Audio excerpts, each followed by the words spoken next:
కూర్చొని మీరు కాంట్రాక్ట్లు వేస్తే కాంట్రాక్ట్లు వేసిన వాళ్ళందరినీ మేము బెదిరించేస్తాం, జైల్లో పెడతామంటే ఏమనుకుంటున్నారా మీరంతా?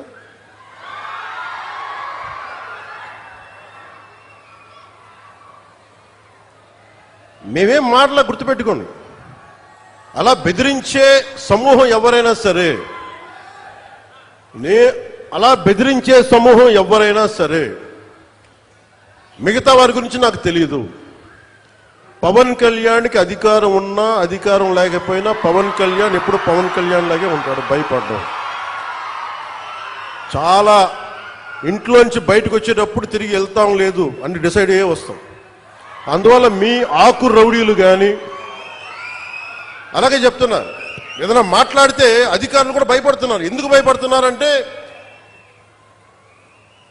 చెవుల్లో చెప్తారు, అదే సార్ వాళ్ళ వెనక చాలా మంది రౌడీలు ఉంటారండి, కిరాయి హంతకులు ఉంటారంటే, మీకు కరెక్ట్గా యోగి ఆదిత్యనాథ్ లాంటి ట్రీట్మెంట్ కనుక ఒక్కొక్కడికి ఇస్తే,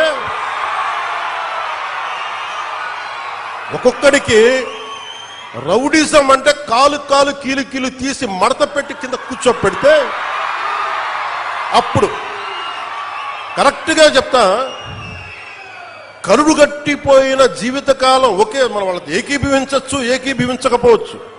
నక్సలైట్స్ తోటి, వామపక్ష తీవ్రవాదులతో మనం ఏకీభవించవచ్చు, ఏకీభవించకపోవచ్చు.